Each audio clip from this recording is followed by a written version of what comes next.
Restorasi Meiji. Nama kelompok 1. Wahyu Tri Utami 2.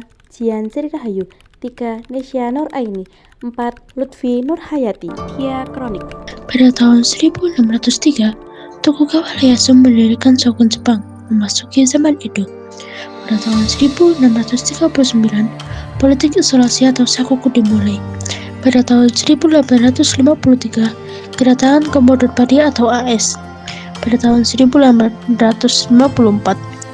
perjanjian Kandagawa ditandatangani.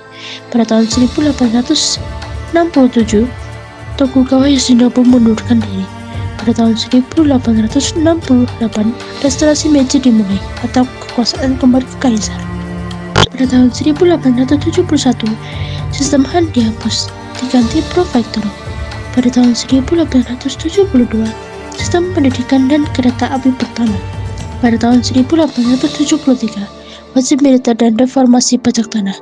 Pada tahun 1889, konstitusi Meiji diumumkan. Pada tahun 1890, parlemen Jepang pertama dibentuk. Pada tahun 1894 sampai dengan 1895, Perang Tiongkok-Jepang dimenangkan oleh Jepang. Pada tahun 1904 sampai dengan 1905, Perang Rusia dengan Jepang. Jepang kembali menang.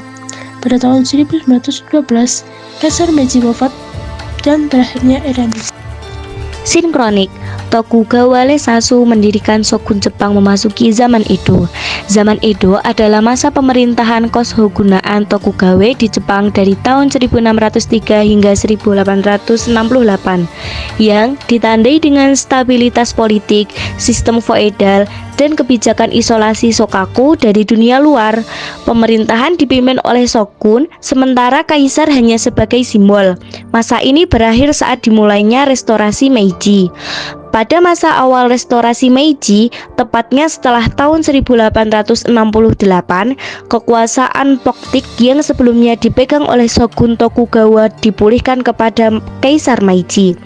Jepang kemudian meninggalkan sistem pemerintahan feodal karena dulu Jepang dipimpin oleh kaisar, shogun, daimyo, samurai, dan petani dari rakyat biasa dan memusatkan kekuasaan di tangan pemerintah pusat yang modern.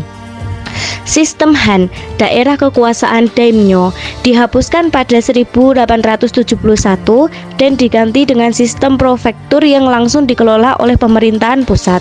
Dalam bidang militer, kebijakan wajib militer nasional diberlakukan pada 1873, menggantikan sistem pertahanan tradisional berbasis samurai yang kemudian juga kehilangan hak-haknya. Pada saat yang sama, Jepang juga mulai membangun ekonomi industri modern. Pemerintahan meluncurkan reformasi pajak tanah dan mulai mengembangkan infrastruktur seperti kereta api pertama yang dibuka pada 1872.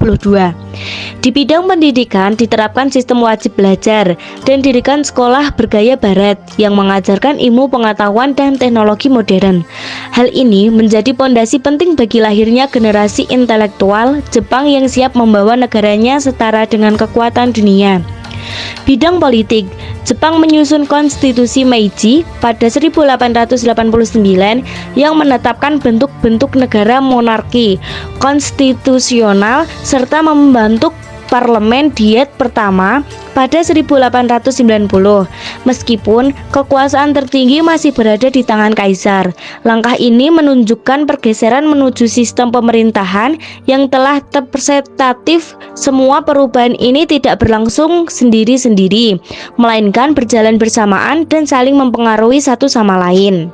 Secara internasional, Jepang yang telah mengalami modernisasi pemerintahan, modernisasi militer, ekonomi, industri, pendidikan sosial dan budaya berhasil menunjukkan kekuatannya lewat kemenangan dalam Perang Tiongkok-Jepang pada 1894 hingga 1895 dan Perang Rusia-Jepang pada 1904 hingga 1905.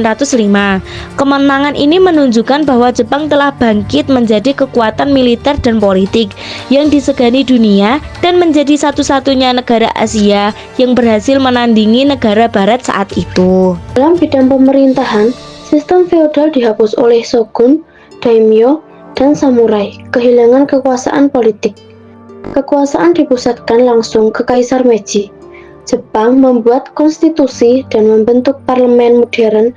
Pemerintahan diatur secara nasional, bukan oleh tuan tanah lagi. Dalam bidang militer, Jepang menerapkan wajib militer bagi semua laki-laki. Samurai tidak lagi menjadi prajurit istimewa. Tentara dan angkatan laut dibentuk dengan sistem barat. Jepang membeli senjata modern dari luar negeri. Dalam bidang ekonomi, pajak dibayar dengan uang, bukan hasil panen.